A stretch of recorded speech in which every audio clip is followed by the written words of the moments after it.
আছি সকলকে জানাই এপার বাংলায় কবিতায় স্বাগত। আজকে রবিবার, এখন বাজে সকাল 8:30 মতন। আজকে রবিবার, বাবার সাথে সারাদিন স্পাইডারম্যানের মতন চিপকে থাকবে। বাইরেটা কি সুন্দর রোদ উঠেছে দেখুন।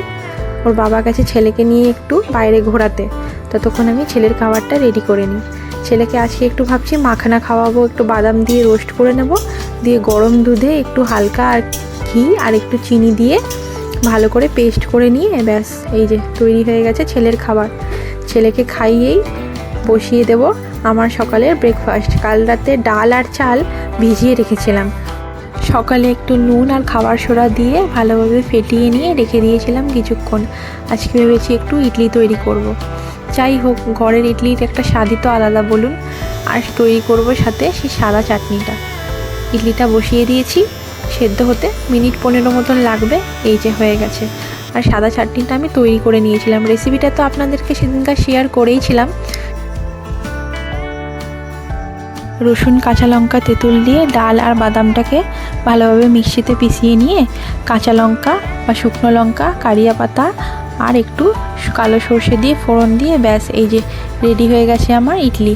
ওর বাবা আবার বাজার থেকে আসার সময় একটু কচুরি নিয়ে এসছে, তো আমি বললাম যে কচুরি আনার কী দরকার ছিল। ওর বাবা একদম ভুলেই গেছে যে আমি ইডলি বানাবো সকালে, তো নিয়ে এসছে। এই যে দিয়ে দিয়েছি খেতে। আমি আবার গ্লাসে ছাড়া একদম চা খেতে পারি না, জানেন তো। ওর বাবা খায় কাপে, আমি খাই গ্লাসে। এই যে ওর বাবা সকালবেলা একটু মাছ নিয়ে এসছে আজকে। মাছটা আজকে রান্না করেই ভেবেছি একটু হালকা করে সবজি দিয়ে একটু ঝোল করেই মায়ের বাড়িতে যাব মাকে একটু দেখতে। চট করে গিয়ে কিছুক্ষণের জন্য, এই ধরুন 1 ঘন্টার মধ্যে চলে আসবো। তাড়াতাড়ি রান্নাটাকে সেরে নিই। মাছটাকে ভালো করে ধুয়ে নিয়ে নুন হলুদ মাখিয়ে নিয়েছি। ওর বাবা আবার মাছের ডিমের বড়া খেতে ভীষণ ভালোবাসে। তোর বাবাকে আজকে ভেবেছি একটু মাছের ডিমের বড়ার তরকারি করে দেবো। অন্যদিন তো বড়া করে দিই, এটা কোনোদিনও ট্রাই করে দেখিনি। আশা করি ওর বাবার ভালো লাগবে। মাছগুলোকে দিয়ে দিয়েছি ভাজতে। মাছের মশলাটা ততক্ষণ বেটে নিই যতক্ষণ মাছ ভাজাটা হচ্ছে। একটু আদা আর জিরে বাটা দিয়ে আজকে মাছের ঝোল করবো ভেবেছি, কিন্তু ওর বাবা বলছে মাছের ঝাল খাবে, তাই একটু বেশি করে আজকে রিচ করেই করতে হবে। ঝালটাতে একটু মশলাটা বেশি লাগে তো। এই যে মশলাটা দিয়ে দিয়েছি আর নিত্য প্রতিদিনকার জিরে, ধনে গুঁড়ো, হলুদ এগুলো সব দিয়ে দিয়েছি। নুন দিয়ে নাড়িয়ে নেব কিছুক্ষণ মশলাটাকে। আর পাশেই বসিয়ে দিয়েছি একটু ফুলকপি, আলু, একটু কাঁচকলা, একটু গাজর দিয়ে ভেবেছি হালকা করে একটু ঝোল করব। আমি আবার ঝালটা বেশি ভাল লাগে না আমার, তাই জন্য ভেবেছি আমার জন্য আলাদা করে একটু ঝোল করব আর বাবার জন্য ঝাল করব। পাশে বসিয়ে দিয়েছিলাম ভাজতে। এই যে ভাজাটা এদিকে হচ্ছে, ততক্ষণ মশলাটা কষা হয়ে যাবে। ভাজা হয়ে গেলেই দিয়ে দেবো এর মধ্যে ভেজে রাখা মাছগুলো, দিয়ে সবজিগুলো সেদ্ধ হলে ওপর থেকে একটু জল দিয়ে একটু গরম মশলা বেটে রেখেছি সেটা দিয়ে ওপর থেকে একটু ধনেপাতা দিয়ে নামিয়ে নেব। এই যে মশলাটা আমি কষাচ্ছি না, এই মশলাটা যে তৈরি করেছিলাম সেই মশলাটা দিয়েই মাছের ডিমের তরকারিটা তৈরি করে নেবে, জানেন তো। আলাদা করে আর মশলা বানাইনি, আর দরকারও পড়ে না। যেহেতু এটা ঝোল করেছি, একটু ঝাল করব। আর এই যে ডিমের তরকারি খুব ভাল লাগে খেতে, জানেন তো। ডিমের তরকারিটা সেই মশলা দিয়েই কষিয়েছি। এই যে ওর বাবাকে দিয়ে দিয়েছি খেতে। ওর বাবার আজকে দুপুরে একটু কাজ ছিল, তাই ওর বাবা বাড়িতে বসে বসে ল্যাপটপে কাজ করছে। তো আমি ভাইকে ফোন করে বললাম তুই আয় একটু মাকে দেখবো। তো ভাই এসছে, ভাইয়ের সাথে বেরিয়ে এসছি। এই যে দুষ্টুটা বসে আছে গাড়ির ওপরে, বসে পাপা পাপা করে যাচ্ছে। ভাই গেছে ভেতরে একটা দোকানে, কিছু জিনিসপত্র কেনার আছে। বেশি দূর নয় আমার শ্বশুরবাড়ি থেকে, আমার কোয়ার্টার থেকে মায়ের বাড়িটা বেশ কাছেই। ওই বাইকে এলে মোটামুটি ধরুন 10 মিনিট মতন সময় লাগে, আর ওই হেঁটে এলে মোটামুটি আধ ঘন্টা মতন লাগে।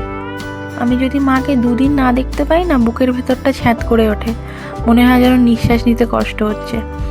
তো যতদিন খড়গপুরে আছি ততদিন বাড়ির সামনে যেহেতু চলে আসছি হুটহাট করে, এবার বুকের ভেতরটা কেঁপে ওঠে তখনই যখন ভাবি যে যখন কোনোদিনও কোনো কাজের সূত্রে আমার বরকে যদি দূরে কোথাও যেতে হয়, আমাকে যদি দূরে কোথাও যেতে হয়, তখন আমি কি করব? তখন তো মাকে দেখতে পাবো না।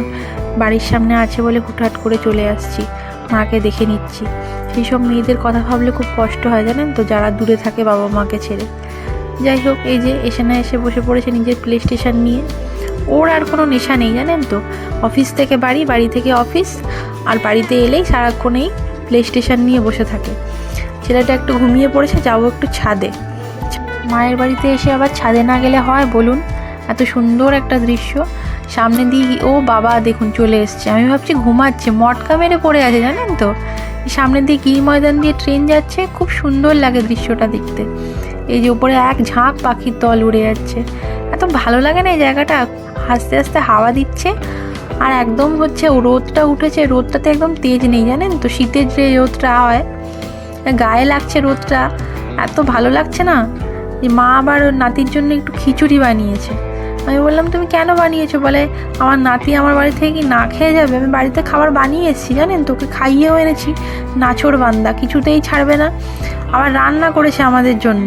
বলে তোর বাড়ি থেকে যেদিন খেয়ে এসেছিলাম বাইরে বসে, তারপর থেকে আমি আর ভাইও ছাদের ওপর বসে খাই রোদেতে, বেশ ভালো লাগে।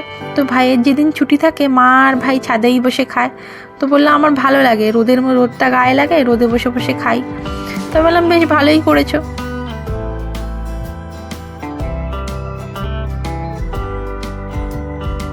মা আবার আজকে কিসের পুজো করেছে, তাই জন্য আজকে ভেজ রান্না করেছে। ভেজ বানাক আর নন ভেজ বানাক, মায়ের হাতের খাবার হচ্ছে আমার স্বর্গ। আর আমি মায়ের হাতের মতন স্বাদ কোথাও যেন খুঁজে পাই না। এক হচ্ছে আমার মা, আর এক হচ্ছে আমার মেজোমাসি। মা আবার আজকে ফুলকপি দিয়ে তরকারি করেছে, এই যে কষা করেছে, ভেজেছে আলু, পটল আর বেগুন ভাজা। আমি আলু ভাজা খাবো না। এই যে ডাল করেছে, মুসুরির ডাল সবজি দিয়ে। আর এদিকে করেছে কি মুসুর ডালের বড়ার টক, এটা বেশ ভালো করে মা। ও দুষ্টুমি করে যাচ্ছে, ওর মতন দুষ্টুমি করে যাচ্ছে। আমার আবার ডাল ভাত আর সাথে একটা ভাজা হলে কিছুই দরকার পড়ে না, আমি সেই দিয়েই একেবারে খেয়ে নিই, থালা সাফ করে দিই। কিছুতেই খেতে পাচ্ছি না জানেন তো। বাড়ি থেকে খেয়ে এসেছিলাম, জোর জবরদস্তি মা খাওয়াবে, কোনো কথাই শুনতে চায় না। বলে আমার মেয়ে আমার বাড়িতে এসছে কি না খেয়ে যাবে। এরকমভাবে বাইরে রোদে বসে কবে লাস্ট আমি মা আর ভাই খেয়েছিলাম আমার সেটা মনে পড়ছে না। তবে বেশ এতদিন পরে ভালো লাগছে ছাদের ওপর গরমের মধ্যে, এই রোদেতে তাপটা গায়ে লাগছে, হাওয়াও দিচ্ছে হালকা হালকা।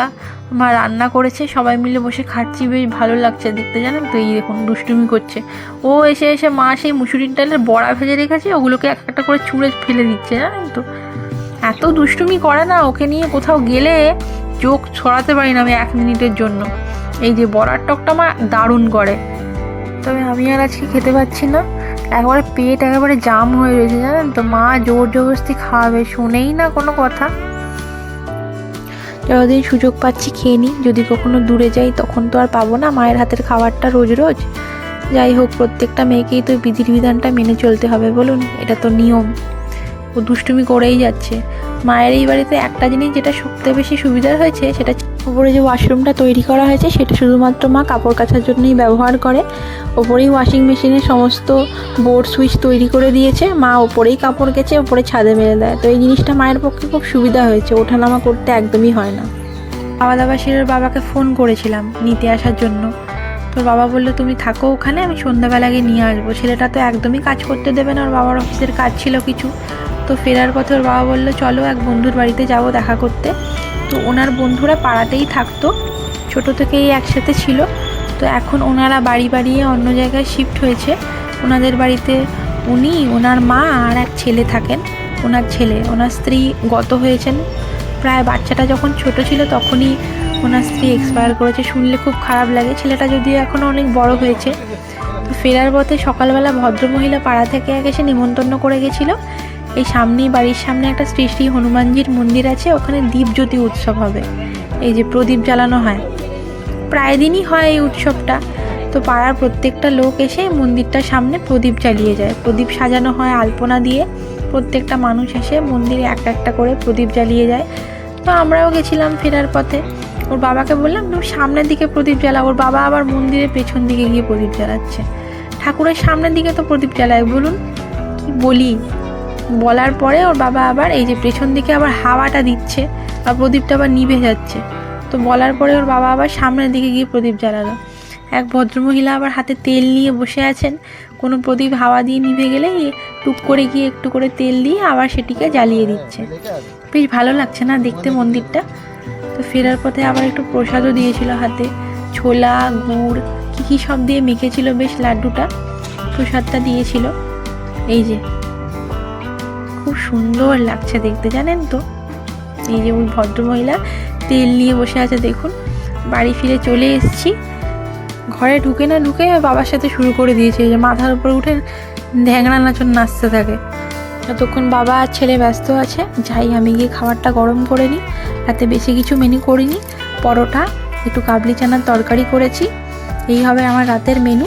তো আজকের মতন আমি ভিডিওটা এখানেই শেষ করছি। ভিডিওটা ভালো লাগলে লাইক, কমেন্ট আর সাবস্ক্রাইব করে দেবেন, পাশে থাকবেন, নিজেও ভালো থাকবেন, অপরকেও ভালো রাখবেন। আজকের মতন তাহলে এখানেই টাটা।